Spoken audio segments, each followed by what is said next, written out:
Shana Tova. Shana Tova. Good evening-ish. It's the ish. Ish, yes. And a Gamar Tov to everyone. A good finish. We've been on a marathon in Jewish tradition, moving from Rosh Hashanah to today, in hopes that we've taken a cheshbon hanefesh, a accounting of our souls, trying to understand the people we've been over the course of this past year, reflecting on moments, some I'm sure wonderful, some maybe less than that, thinking about the people we want to be in the coming year, hopefully talking to our loved ones about things that happened this past year, asking for forgiveness, and maybe even more importantly, granting forgiveness.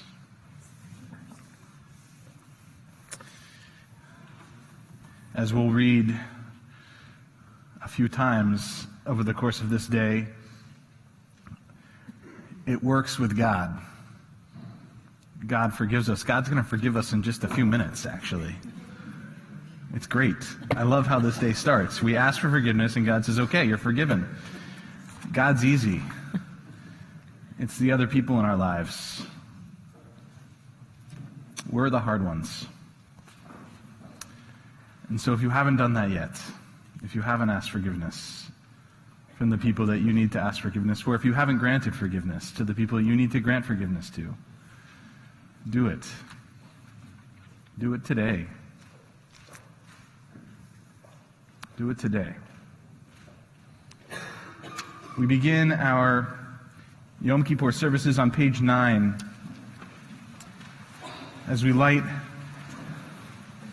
our Yom HaKippurim lights and invite Deborah Katz to do that for us. Right in the middle of the page.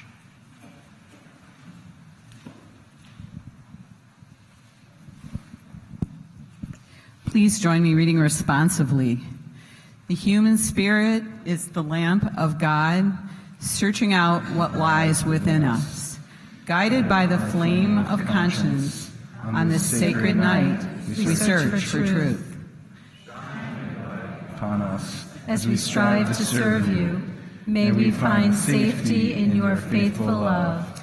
We light the flame of healing and forgiveness on this atonement night. We give thanks for love.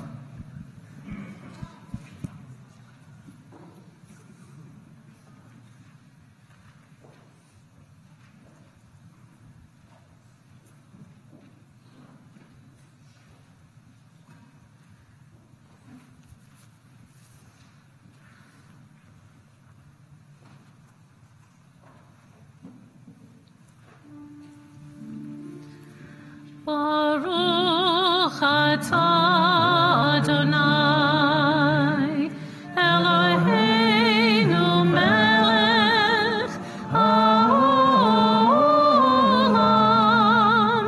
asher kidshanu b'mitzvotav, v'tzivanu lehadlik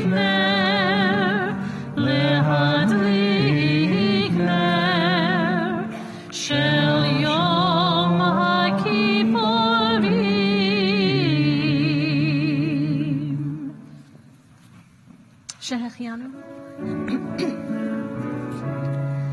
Baruch atah Adonai, Eloheinu melech haolam, shehechianu v'kiyamanu v'hegianu lazman hazeh.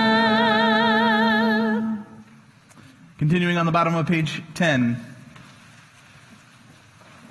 mindful that not all of us may be fasting, for those who must eat during Yom Kippur, Rofei Chol Basar, healer of all living creatures, I thank you for the breath that is in me, for the community of Israel that lives, for the possibilities of today and tomorrow. May, if it is your custom not to fast, if you're not able to fast, may it be dedicated to you, God, to tshuva, to the renewal and restoration of our relationships, to you, to others, to ourselves. We invite to our bima any past presidents or the current president of our congregation, any past presidents that are with us and our current president, as we move into Kol Nidre. Continuing on page 16.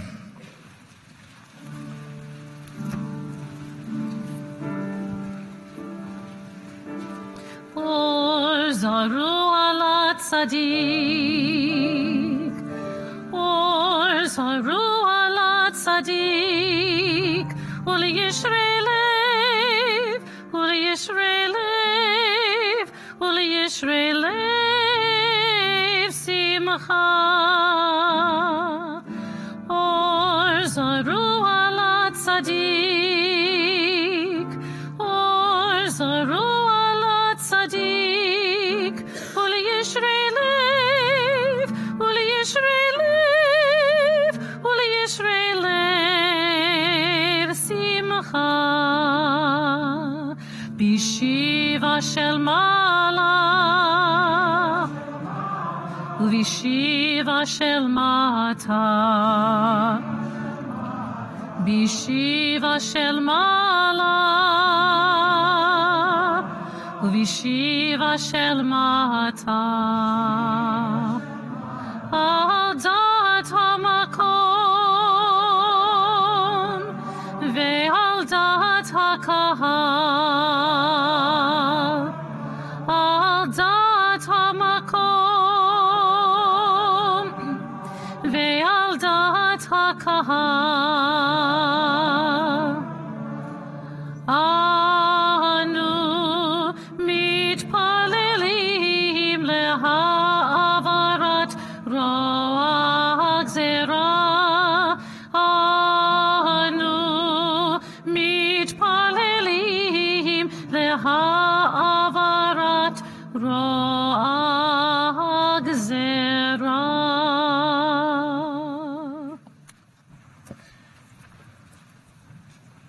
Inviting also Bob and Carol Milstein to open our ark for Kol Nidre.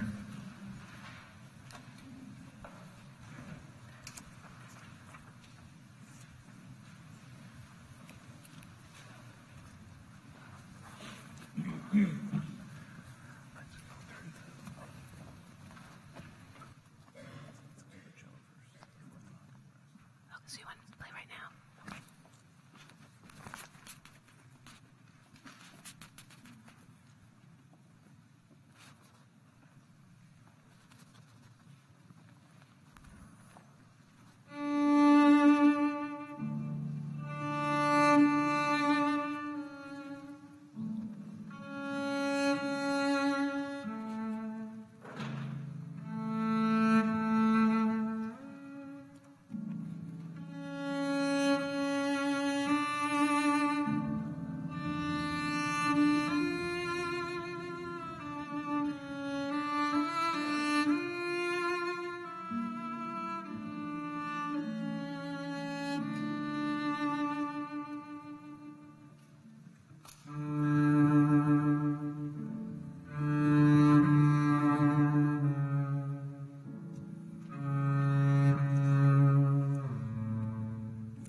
Please rise.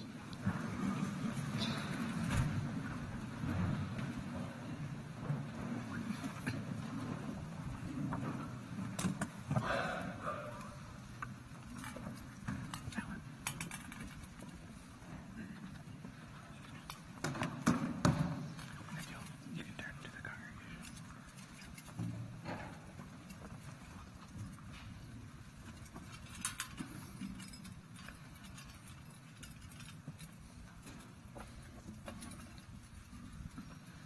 Let me hold that.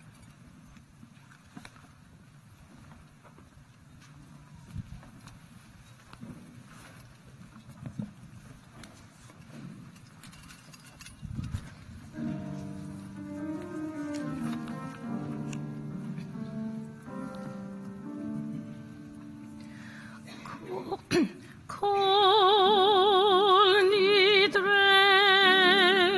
ואסרי וחרמי וקונמי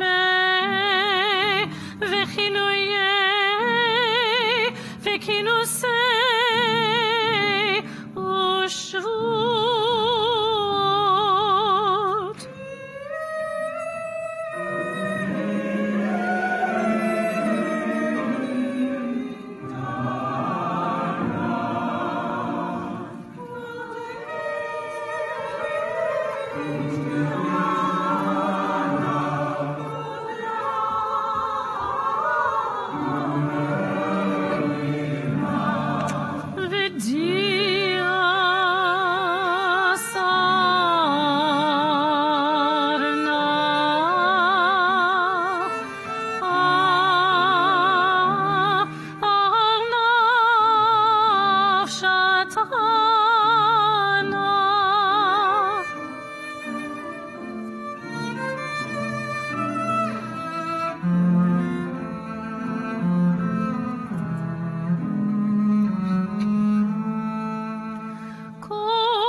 On page 20. V'nislach l'chol adat b'nei Yisrael v'lager hagar b'tocham ki lachem ha'am bishgaga. All shall be forgiven, the entire community of Israel and the stranger who lives in their midst, for all have gone astray in error. Slach na la'avon ha'am hazeh kegod dechastecha v'cha'asher na'asta la'am hazeh mimitzrayim ve'ad hena. Moses prayed to God, as you have been faithful to this people ever since Egypt, please forgive their failings now, in keeping with your boundless love. V'shamna amar, vayomer Adonai, salachti kidarecha, and God responded, I forgive, as you have asked. We continue on page 22, the Baruch Hu.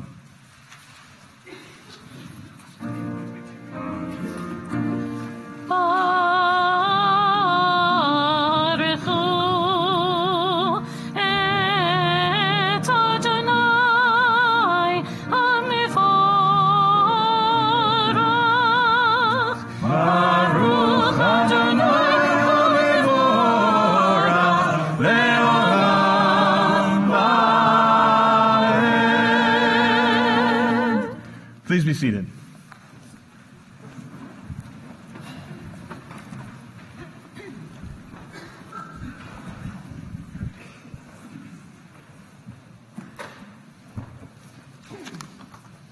Continuing on page 24, reading together, Blessed are you, Adonai, your great name fills the universe with majestic might. Your word creates twilight and dusk. As your wisdom opens the gates of night, your discernment separates the changing seasons and causes the passage of time. The stars arrayed across the sky reveal your design. You roll out the cycle of darkness and light, shaping day and night. You sweep away day and carry the world into nightfall, setting day apart from nighttime. You are God of all we can perceive and all that is beyond our perception. Living, eternal God, be our sovereign to the end of time. Baruch atah Adonai, hama'ariv aravim. And on page 27, we pause in reverence before the gift of self. The vessel shatters, the divine spark shines through, and our solitary self becomes a link in Israel's golden chain. For what we are by sharing, and as we share, we move toward the light. We pause in reverence before the mystery of a presence, the near and far reality of God. Not union, but communion is our aim as we approach the mystery with deeds. Words lead us to the edge of action, but it is deeds that bring us closer to the God of light. We pause in terror before the human deed, the cloud of annihilation, the concentrations for death, the cruelly casual way of each to each. But in the stillness of this hour, we find our way from darkness into light. And we find our life so precious that we cannot but share it with the other, that light may shine brighter than 1,000 suns with the presence among us of the God of light. We rise for the Shema, page 28. Shema Yisrael, Adonai Eloheinu, Adonai Echad, Baruch Shem, Kevod Malchuto,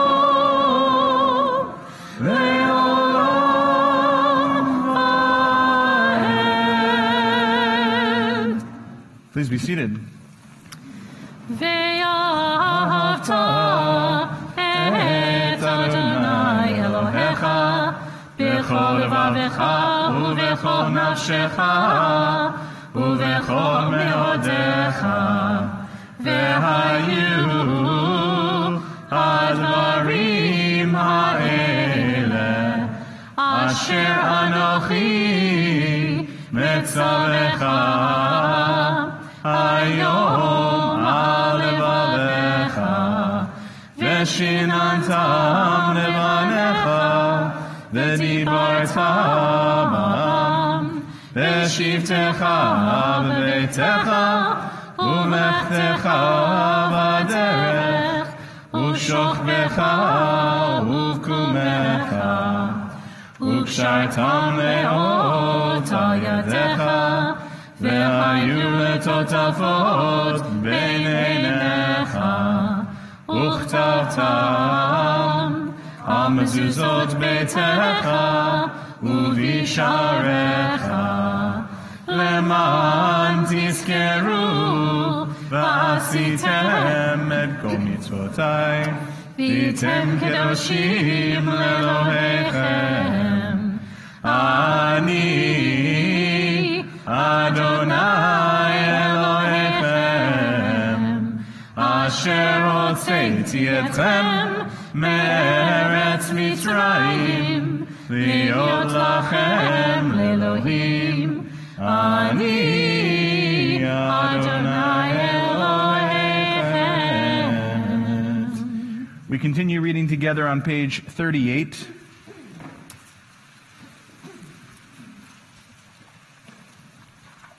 Truth and faith, these are fundamental to our existence. God alone is their source, and we are Israel, a people of God. Our sovereign saves us from tyranny, redeems us from its violence through countless wonders, from its brutality through great feats beyond measure.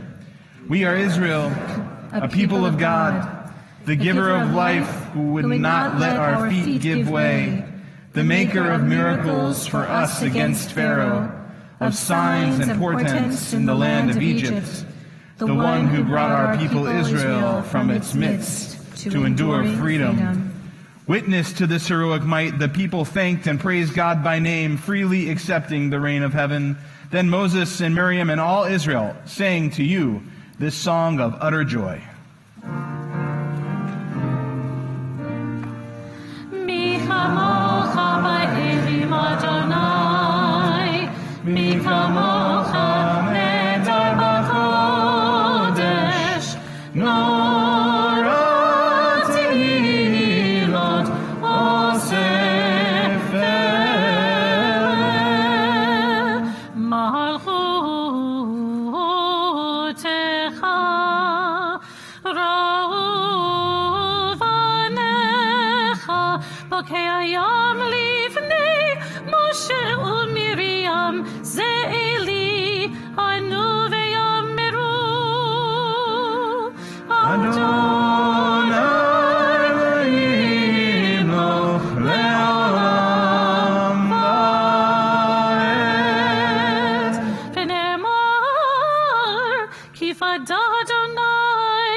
חזק ממנו, ברוך אתה אדוני, גאל Israel.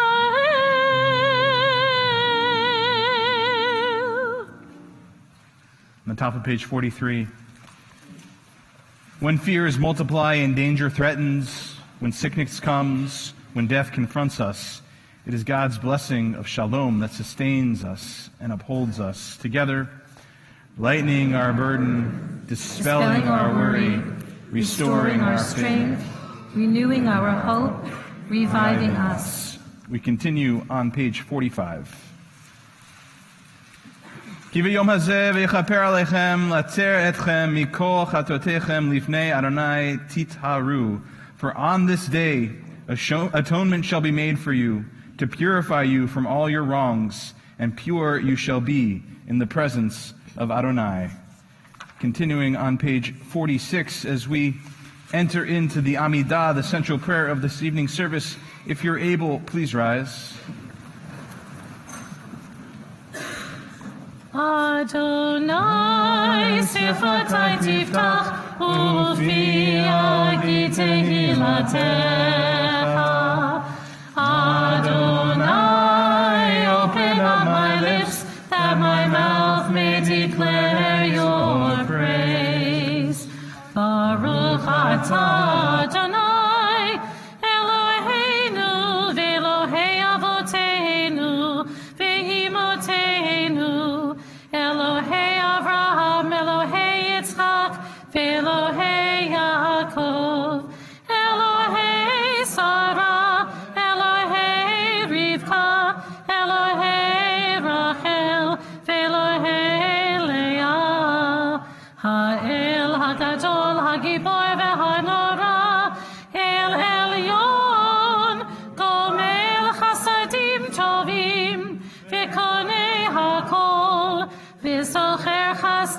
אבות ואמהות, ומביא גאולה לבני בניהם, למען שמו באהבה.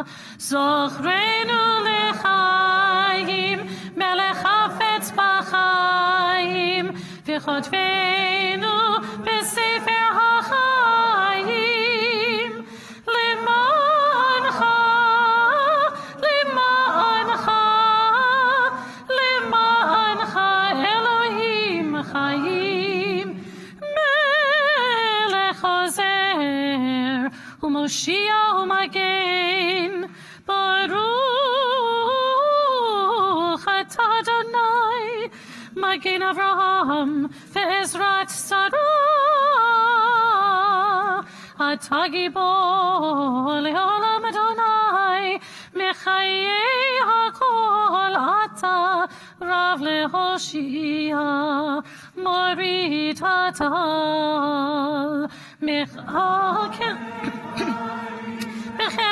בחסד, מחיי הכל ברחמים רבים, סומך נופלים ורופא חולים, ומתיר אסורים, ומקיים אמונתו לשני עפר. מי כמוך בעל גבורות, ומי דומה לך, מלך ממית ומחיה ומצמיח ישועה. מי כמוך אל הרחמים, זוכר יצוריו לחיים, זוכר יצוריו לחיים ברחמים, לחיים ברחמים. ונאמן אתה לחיות הכל, ברוך אתה אדוני, מחיי הכל. אתה גיבור, אתה קדוש, ושמך קדוש, וקדושים בכל יום יהללוך. Selah. Continuing on page 57. Who is righteous? One who gives to others and sustains them. So it is written, Noah was a righteous man. Why? Because he fed the animals in the ark. Joseph too is called righteous, for he sustained those around him for 7 years of famine in Egypt. Nourishing God's creatures made them like their Creator. Thus Scripture says, Adonai is righteous, God loves righteous deeds, and upright shall behold God's face. So a river gives life to the land with its waters. So the wise are like candles, kindling light in their students. So the generous bring comfort with compassionate gifts. All are righteous. For goodness and blessing flow from their deeds. As Scripture says, they give freely to those in need.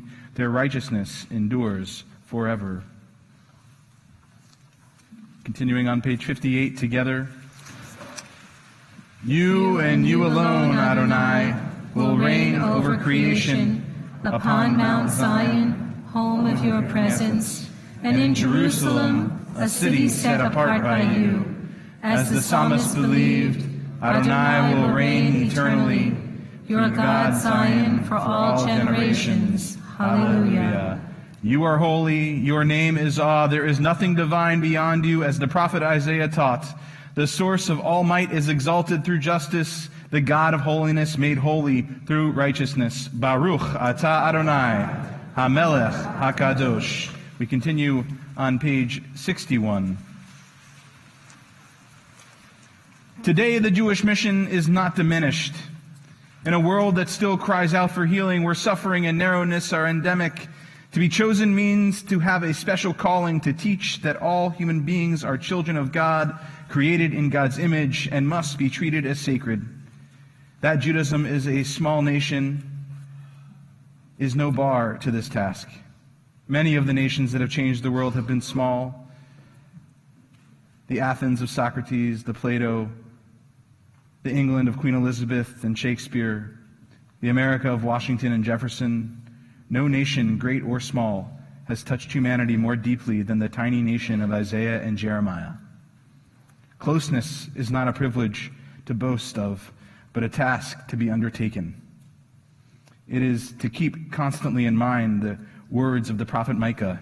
It has been told you, O mortal, what is good and what the eternal requires of you. Only this, to do justly and love mercy and walk humbly with your God. We continue on page 66.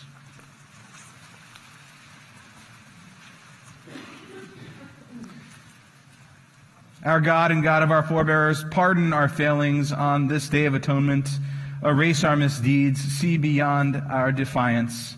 For Isaiah said in your name, it is I alone, who wipe away your defiant acts. This is my essence. I shall pay no heed to your errors. And the prophet said, as a cloud fades away, as mist dissolves into air, so your wrongs and mistakes shall be gone. I will wipe them away. Come back to me that I may redeem you. As you said to Moses, for on this day atonement shall be made for you to purify you from all your wrongs, and pure you shall be in the presence of Adonai. Continuing on page 71. We read responsively. On this night of atonement, grant us, God, a sense of your presence as we call upon your name. Speak your hopeful message to each yearning heart, and answer the worthy petitions of each searching soul. Purify and strengthen our noble strivings, and cleanse us of all our unworthy desires. Join us together in fellowship and in love, and grant us the joy which comes from enriching others' lives. Help us to be loyal to the heritage we share. Draw us near to Torah in wisdom and in faith. Strengthen our devotion to our people everywhere. Keep alive our faith in righteousness and truth. Bless us with hopes to uplift our daily lives, and keep steadfast our courage and our resolve at all times. On this night of atonement, help us to be worthy of your presence as we call upon your name. We continue with our own private silent prayer. Of course, if at any time when I have you standing, if you do need to sit down, please feel free to be seated.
A few months ago, when my wife Sarah and I and a few other women friends were talking about what I was planning to speak about for the High Holy Days, I told them I was thinking about a Me Too sermon. A sermon about the sexualized power dynamic women have to put up with in the workplace, the way their bodies have been violated, and the way men are navigating a new world. And I wanted the sermon to be for the men in the congregation. Sarah and the other two women gave me a weird look. They said, "Josh, you can't give a Me Too sermon. You need a woman to give a Me Too sermon." And I understood what they meant, how powerful a statement it would be to give my sermon to someone else. And I believe they had a good point, but I also think they were only partly right. Me Too must not be a conversation only women are having. It must at least in part be a conversation we're having together. And so I asked Wendy Lawrence to begin a conversation with me, which of course meant a series of conversations over many weeks. Thank you. We talked about a number of different scenarios and issues around Me Too, but continued to circle back to a few essential aspects: consent, anxiety, shame, guilt, and trust. Of all the days to have this conversation, this is the day. Over and over again on Yom Kippur, we publicly announce our sins in the plural. We give each other the space to be vulnerable so that maybe we can get better. There were times it was awkward. There were times when we didn't understand each other, but I knew that Wendy would take the time and figure this out with me. This is what we discussed, and by modeling this discussion, we hope everyone will have many similar conversations, whether we've been married 50 years or never married, whether gay or straight. Even though the Me Too hashtag was initially about sharing stories of assault, this conversation isn't just about assault. It is fundamentally about communication, and we all do that. Find a time and sit down to talk about these difficult and not so difficult issues. I really appreciate that honesty about awkwardness, because there were definitely moments where you said something and I had to say, "What?" Or I said something and you said... But wait a second. But I think the key was that we trusted each other. We gave each other the benefit of the doubt. We had each other's consent to make mistakes. And as we had all of these conversations, it felt like there was nothing we didn't talk about. Boys, girls, men, women, and people who don't identify as either: sex, love, assault, power. But what was weird is that what came up the most was talking. We talked about talking. And since we started having this conversation a few weeks ago, Wendy, I've been trying to change the way I talk to my kids about touching other people. I've come to realize that this conversation about people's bodies, it really can't start when it comes to sexual consent. Now when I see one of my own kids hit or push each other, I say to them, "That's not your body. We don't touch other people's bodies that way." And I'm hoping that as we get to the conversation about sexual consent in the coming years, that changing my language now will help make that conversation easier. It's a reframing of how we talk about bodies. I'm really glad you're doing that, because I think we all do our kids a disservice when we don't teach consent and we don't model it for them. For all of us here, let's ask our kids if they want to be touched, even if it's just to be tickled. Let's ask them if they want a hug before we assume that. Yeah, I'm still trying to figure this out, though, this whole consent thing. I don't, for instance, always ask my kids if they want to be hugged. I usually just say, "Give me a hug," and they usually do with a great smile on their face. But I hear the suggestion to ask. I understand that if I let my children have autonomy over their bodies, maybe they'll respect the autonomy of other people's bodies. And for kids, too, I think the reason to ask isn't just the explicit consent that we get or don't get. Asking the question is almost the bigger deal. Asking the question models it for them. Of course, when we've known each other for a long time, like with you and your kids, some of our communication is silent. But even in silence, we can ask. Even in silence, we can model consent. Let your kid fall into your hug on Tuesday and push away on Wednesday. Empower them with that choice. As adults, I think we like to pretend that things are simple, even when they're not. And it's okay to teach kids that hugging is awesome and complicated, and then say, hey, here's a way to figure all that out. Yeah, so I think there are probably also a lot of people out there who might be hearing this conversation and say, really? A hug isn't a simple thing? That's what's wrong with America today. We can't just give each other hugs. And I'd say back to them, I think a hug is a simple thing, but finding out if a person wants a hug, that's the hard part. It's the thing that takes a little bit more effort. Right. Hugs are simple. People are not. Exactly. And a conversation about a hug isn't that difficult. It's a simple way to add the language of consent into our relationships. When the Me Too hashtag took off, it showed us all how prevalent this issue is. We've probably all heard statistics before. But Me Too told us stories. And I began thinking about the things I learned or didn't learn as a child. I don't think I was ever taught not to rape. I don't remember having that conversation with either of my parents. And I don't think I'm that much different than most men in that respect.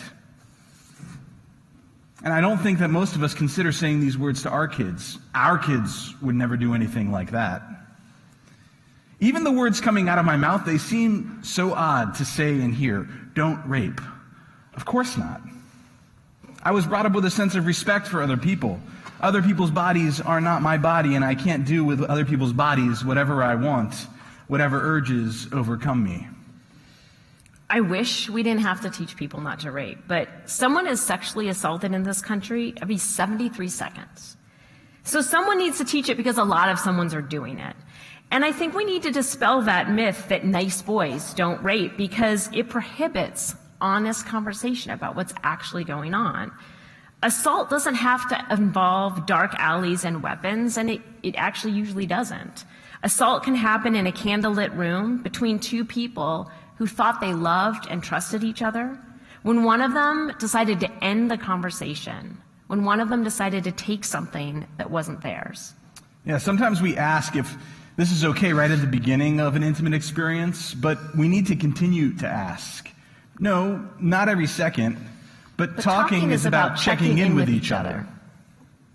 Consent deserves to be renewed. I want consent to be conspicuous. You know, there's even a precedent for this in ancient Jewish thinking. In the Mishnah Torah, a code of Jewish law written by Maimonides, the preeminent rabbi and Jewish scholar of the 12th century, he tells the reader, sex may not be initiated when drunk, and a man may not initiate sex when a woman is afraid. Maimonides even just plainly states he may not rape her. A man may not initiate sex when a woman is afraid. I think that's a really powerful statement. Because think about the subtlety of that. How do you know when someone is afraid? You need communication, you need a relationship, and you need trust. And here we have this medieval Jewish text talking about how rape isn't just being attacked by a stranger. It's way more nuanced than that.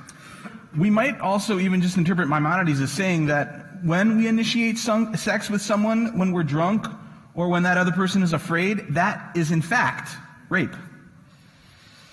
You know, when you say that, I think about my friends who have been raped. And I think about other stories of assault and abuse that I've personally been witness to. And I think it really does come down to this. We are afraid. And we want more than anything for that fear to mean something. We want that fear to have a place in this conversation. This writing is 800 years old. Maybe some of that pushback we hear today that these conversations are too complex and too new. Maybe that's just an excuse. Maybe it is an excuse, but I don't think that it's only an excuse. I think there is real anxiety for men in this moment. Most men have never raped another person, and most men believe they would never rape another person. But thinking back to past experiences is when the Me Too conversation trips up men, because it's scary. But we need to do it. I thank God that I'm married in the age of Me Too, and also that I'm not an adolescent boy. As a semi-public person, it has crossed my mind that a girl I made out with when I was 15 might show up one day and accuse me of something. And let me be really clear, Wendy, I don't believe I ever treated a girl or woman in a way that would warrant an accusation, but the thought nevertheless crosses my mind. The most egregious stories are not mine, but I wonder, Did I touch a girlfriend before she wanted to be touched? Did I move too quickly? Did I leave a lasting scar of which I'm unaware? So I was a 15-year-old girlfriend. And I feel like I need to speak up for us a little bit here. We know the difference between being sexually assaulted and awkward adolescent moments and regrettable mistakes. I think you are bringing a really honest ambiguity to this conversation that's really refreshing. Also, it honestly scares me. Because especially when this conversation hits the national stage, when men look back on past relationships and say, oh, I'm worried about what she's going to say. When men worry about false accusations, it implies a mistrust of women. It implies we don't really know what's going on with our bodies. And here's where it's really dangerous. It sets the stage to say that we don't really know when we were hurt, that it wasn't actually rape, it's just that we didn't understand. And I really understand that intellectually.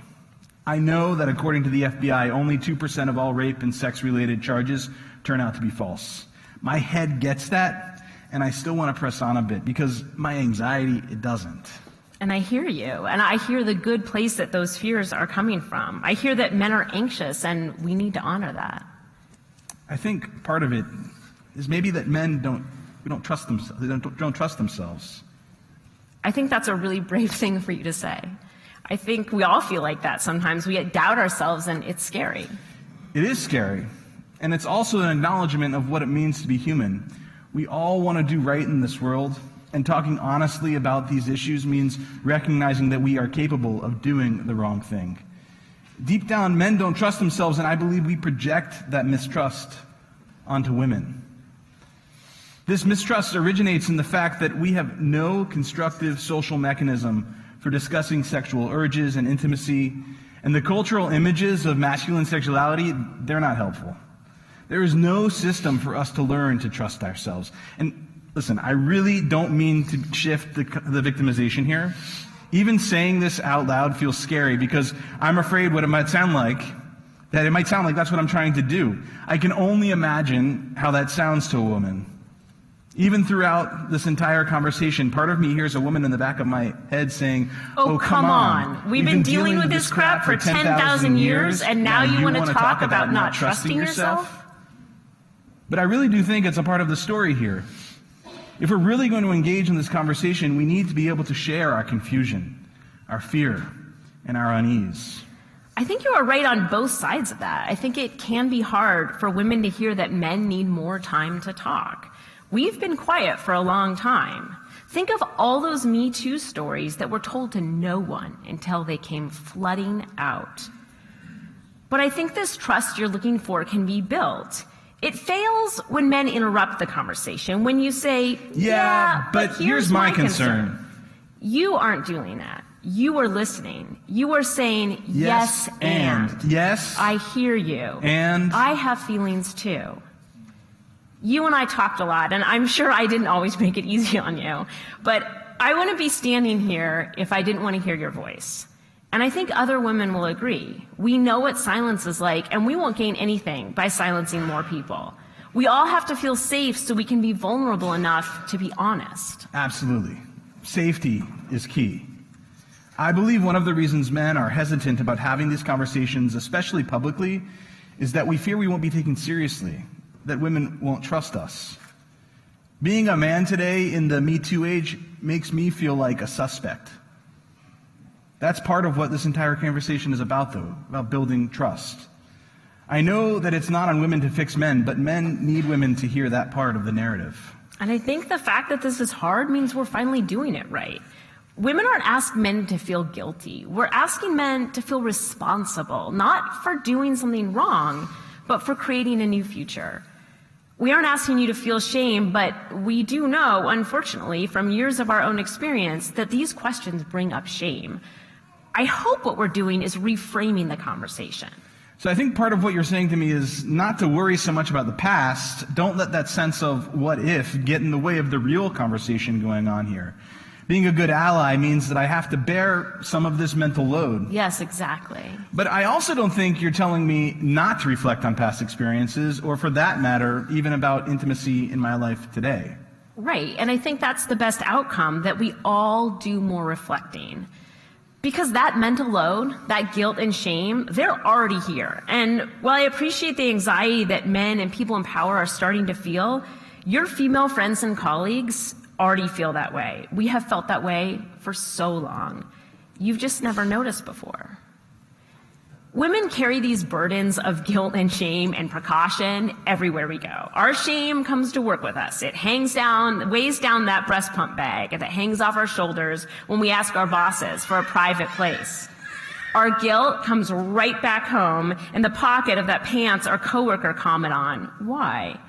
Our precaution is in our purse with the keys we hold tight through our fingers when we walk to our cars alone. We pack our burdens on vacation just under that dress that's so much fun, but is it a little too short? We get used to these burdens, but it's heavy carrying that much shame and guilt. Wait, guilt? What kind of guilt are you carrying around with you? I mean, where do I even start? One example wasn't that long ago. Someone in Morgan, New York, came around really close behind me while I was working and looked down my dress, right over my shoulder. I forget what he said, probably because I was embarrassed and ashamed. But my first thought was that I shouldn't have worn that dress. And it was this really cute dress. And I got rid of it because of that. But I haven't gotten rid of the shame. Another time I was checking out at Whole Foods and someone's smiling at me from a distance and walking towards me and I'm smiling back. I'm thinking, maybe we have a connection. Do I know you? He looks genuinely happy to see me. And isn't that a nice feeling after a shopping trip? And he comes up close and I'm anticipating a conversation and he comments on my breasts. And do you know what I said? I said, thank you.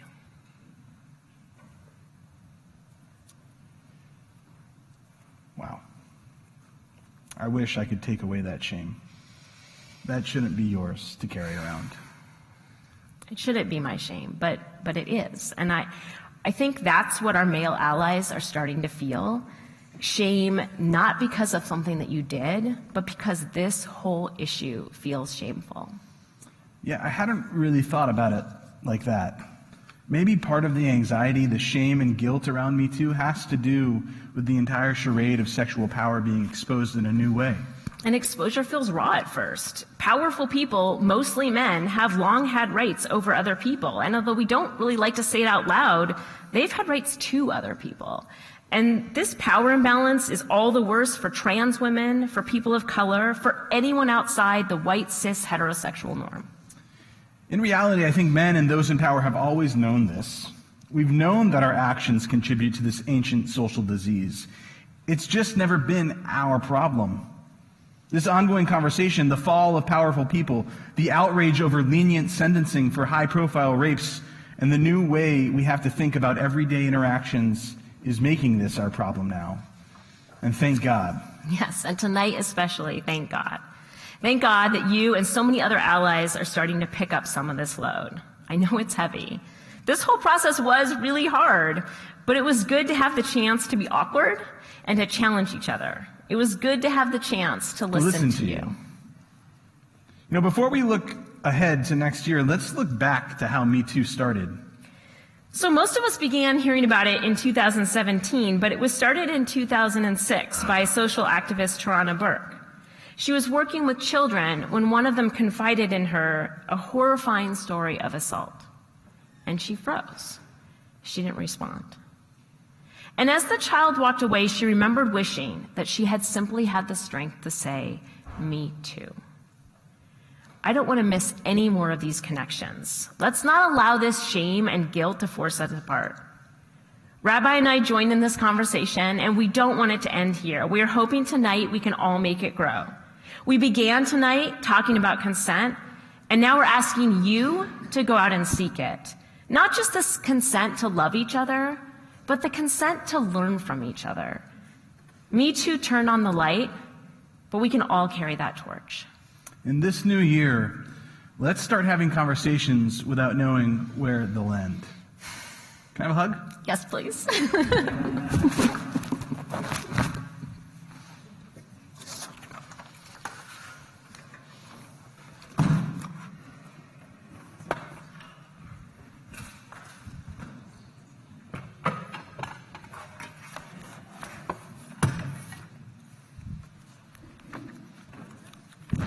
Page 82.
Please rise if you're able.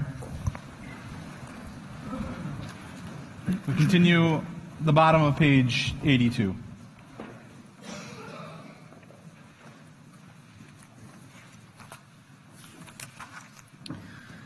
Ay, ay, ay, ay, ay, ay, ay, ay, ay, ay, ay, ay, ay, ay, ay, Ashamnu, Ashamnu, Bagadnu, Bagadnu, Gazalnu, Gazalnu, Dibarnu Dofi, Dibarnu Dofi, Evinu, Evinu, Vehirshanu, Vehirshanu, Zadnu, Zadnu, Hamasnu, Chamasnu, Tafalnu Shaker, Tafalnu Shaker, ay, ay, ay, ay, ay, ay, ay, ay, ay, ay, ay, ay, ay, ay, Ya'atnura, Ya'atnura, Kizavnu, Kizavnu, Latnu,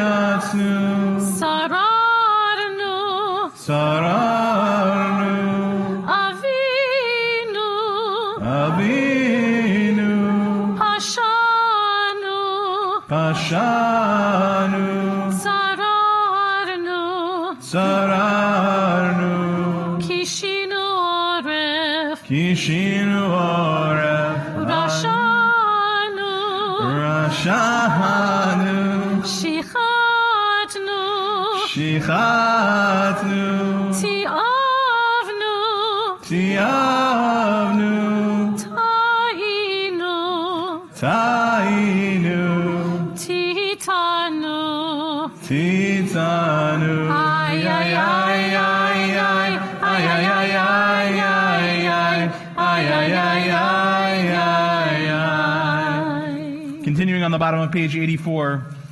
You know the secrets of the universe and the secrets of the human heart. You know and understand us, for you examine our inner lives. Nothing is concealed from you, nothing hidden from your sight. Eternal One, our God and God of our ancestors, we pray that this be your will. Forgive all our wrongs. Pardon us for every act of injustice. Help us atone for all our moral failures.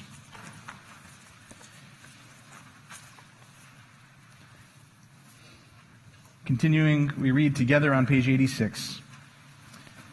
The ways we have wronged you deliberately and by mistake, and harm we have caused in your world through the words of our mouths.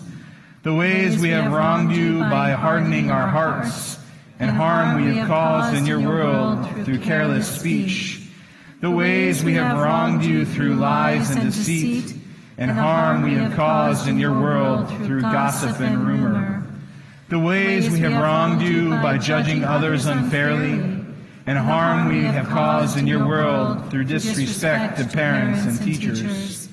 The ways we have wronged you through insincere apologies, and harm we have caused in your world by mistreating a friend or neighbor. The ways we have wronged you through violence and abuse, and harm we have caused in your world through dishonesty in business. For all these failures of judgment and will, God of forgiveness, Forgive us, pardon us, lead us to atonement. The ways we have wronged you openly and secretly, and harm we have caused in your world by losing self-control. The ways we have wronged you through sexual immorality, and harm we have caused in your world through consumption of food and drink. The ways we have wronged you by giving in to our hostile impulses, and harm we have caused in your world through greed and exploitation. The ways we have wronged you through cynicism and scorn, and harm we have caused in your world through arrogant behavior. The ways we have wronged you by hating without cause, and harm we have caused in your world through offensive speech.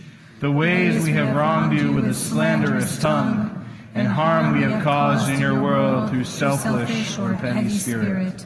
For all these failures of judgment and will, for forgiveness, forgive us, pardon us, lead us to atonement.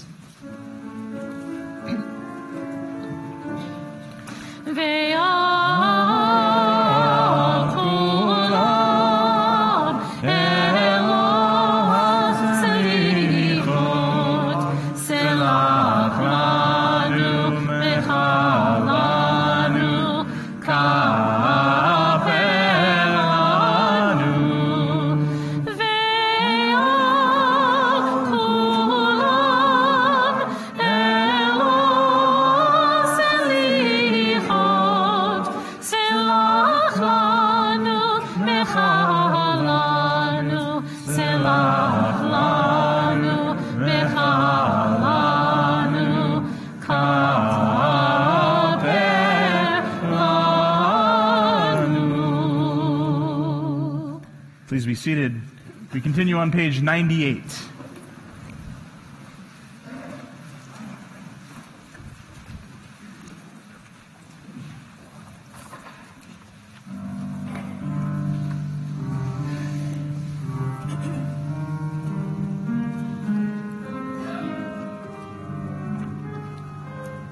Shema Kalenu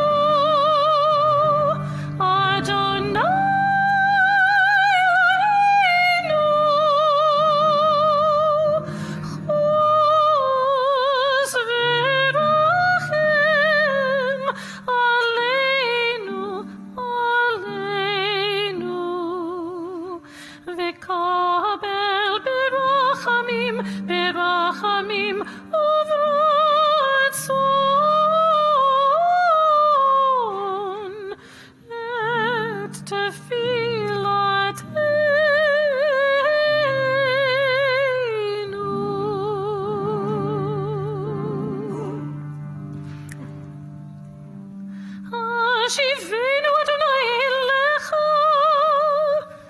השיבנו אליך ונשובה, חדש יומנו, יומנו כקדם.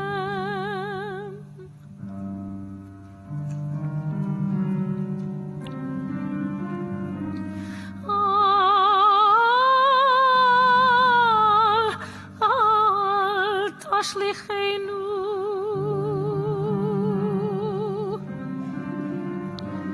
אל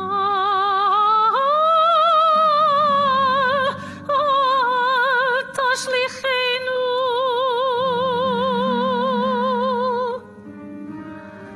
לעת זקנה, כי כלות כוחנו,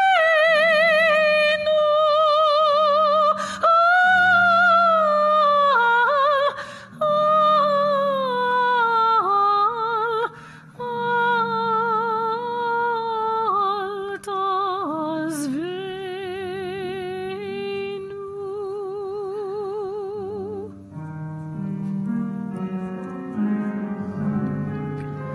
שמע קולנו, אדוני אלוהינו, חוס ורחם עלינו, וקבל ברחמים, ברחמים וברצון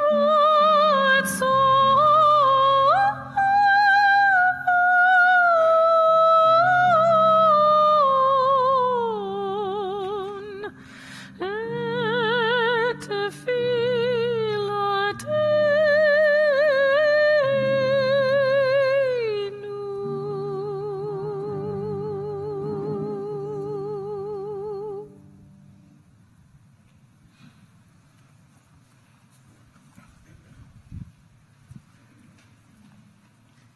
We continue on page 105.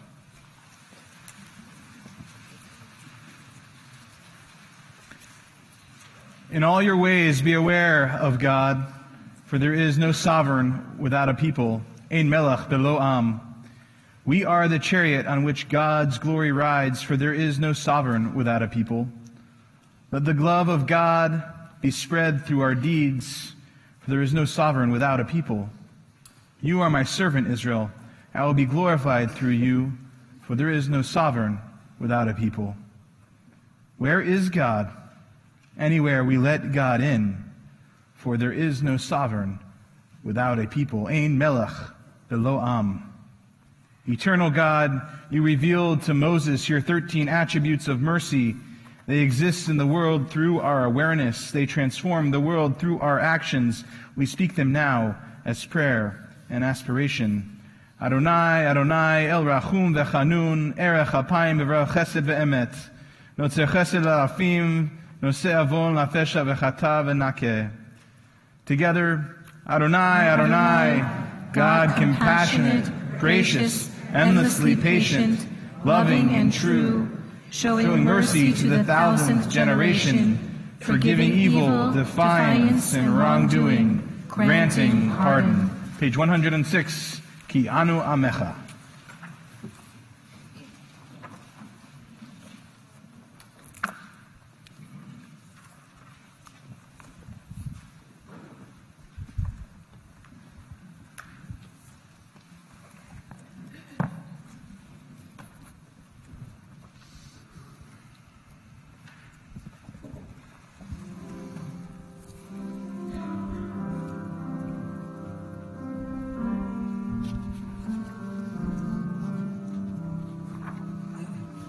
Ki anu amecha ve'ata malkeinu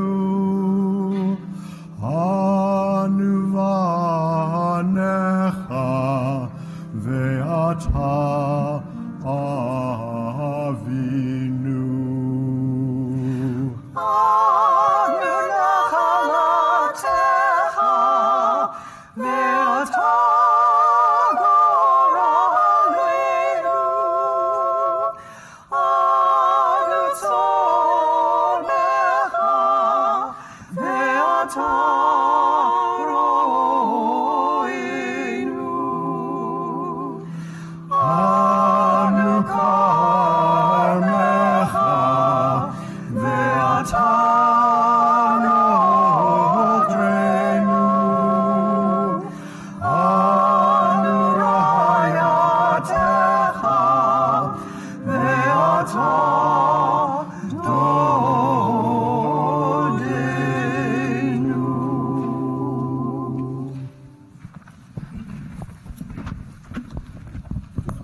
We invite to the Bima to open our ark for Avinu Malkeinu, Anne Mark and Harriet Charson. Continuing on page 108.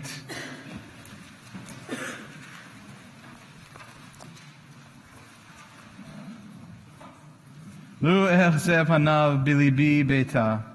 If I could see God's face within my heart, I'd see the face of a gardener, compassionate to weed and flower alike, patiently pruning, graciously planting, loving the endless hours of tending and nurturing the earth, seeds, roots, all that grows, and true to the essence of the gardener's work, forgiving the fallen branches, the withered petals, the cracked stones, the broken stems. Lu ehzeh panav libi veta. If I could see God's face within my heart, I'd see the human face in 1,000 acts of mercy, the one who gives bread to the hungry and shelters the lost, who hears the voice of grief and makes room for the stranger, who brings relief to the blind, the bent, the unjustly imprisoned, and is true to the essence of holy work, defying evil, healing brokenness, easing pain, and, in the end, forgiving ourselves as God forgives us. Page 114. Avinu Malkeinu, please rise if you're able.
עננו ועננו, כי אין בנו מעשים. עשה עמנו צדקה וחסד. עשה עמנו צדקה וחסד והושיענו. עשה עמנו צדקה וחסד. עשה עמנו צדקה וחסד והושיענו. אבינו מלכנו, אבינו מלכנו, אבינו מלכנו, חוננו ועננו, כי אין בנו מעשים.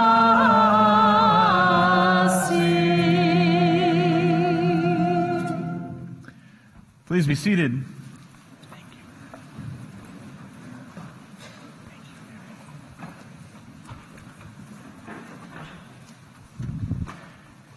It's my honor to invite to our bima the president of our congregation, Joe Pollack, for some brief announcements, words of welcome. Shana Tova, welcome everybody. It's nice for everyone to be here for such a lovely service this evening. But don't worry, there's more fun to be had tomorrow. The service continues tomorrow morning right here at 9 a.m. or 11:30. That's the adult service option. You just have to choose one. That is the service that will be featuring Kol Halev and Rabbi Winston and Cantor Hayut right here in the sanctuary. At 9:20, there's the family service, which is in the social hall, which will be led by Rabbi Alter and our guest musician Dan Kahn back again from Rosh Hashanah. And also at 9:20 is the Tot program happening in the core downstairs, led by Beth Pearson. In the afternoon tomorrow at 2:30, there's a study session in the chapel. At 4 o'clock, the afternoon service begins here in the sanctuary. At 6 o'clock is Yisker, followed immediately by Nila, and immediately after Nila will be the Break the Fast. Don't forget tomorrow that if you drive here to the temple up and choose to park in the neighborhood here, that the regular daily parking restrictions will be in effect. Make sure to observe the no parking signs where they are posted. Otherwise, you probably will get a ticket. Please be nice to our neighbors and do not block their driveways. And importantly, do not block mailboxes. If that sounds too complicated, the easy option is simply to park at Burr Park and take the shuttle bus up here. Shana Tova. Shana Tova. I had two things.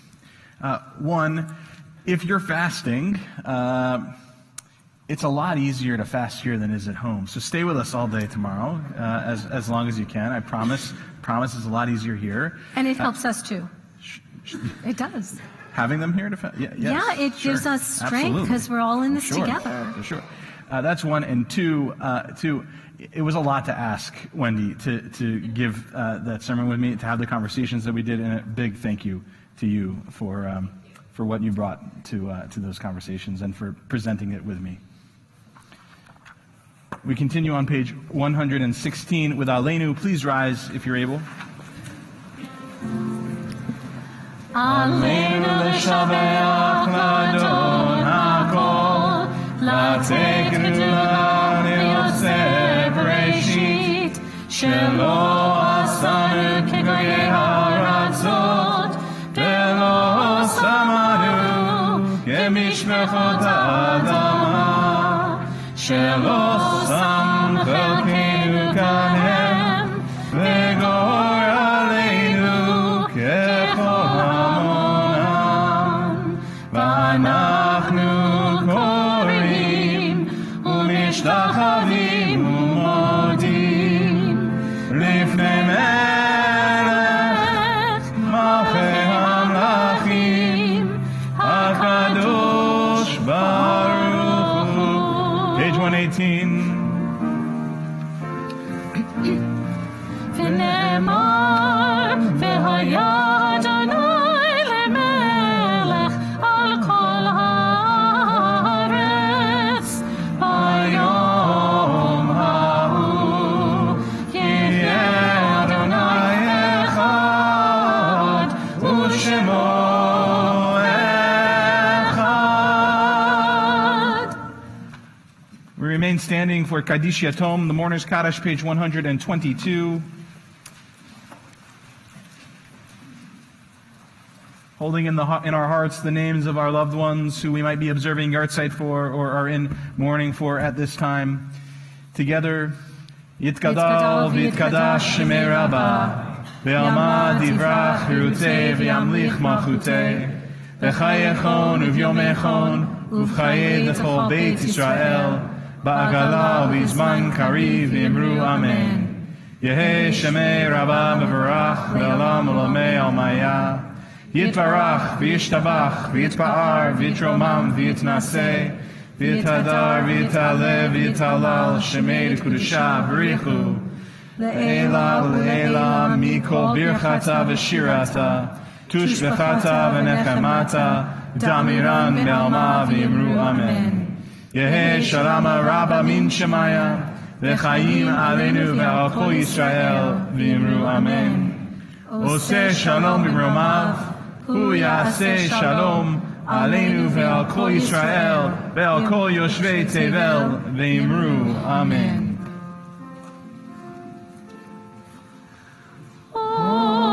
Oseh shalom b'mromav, Hu yaseh shalom aleinu ve'al kol Yisrael ve'imru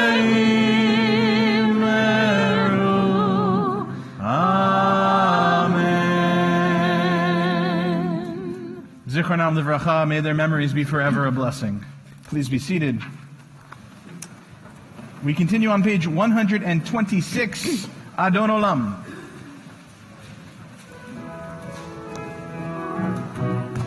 Adon Olam Hashem Alach B'terem kol Yitzir Nivra Leit Nasa B'chefso kol Azai Melech Shemo Nikra Azai Melech Shemo Nikra Ve'acharek Yiklot HaKol Levado Yimloch Nora Ve'hu Haya Ve'hu Hoveh Ve'hu yiyeh b'tifara, Ve'hu yiyeh b'tifara, Ve'hu echad ve'ein sheni, Lehamshilo lehachmira, Beli reshit, beli tachlit, Ve'lo ha'oz ve'hamisra, Ve'lo ha'oz ve'hamisra, Ve'hu eli ve'chai go'ali,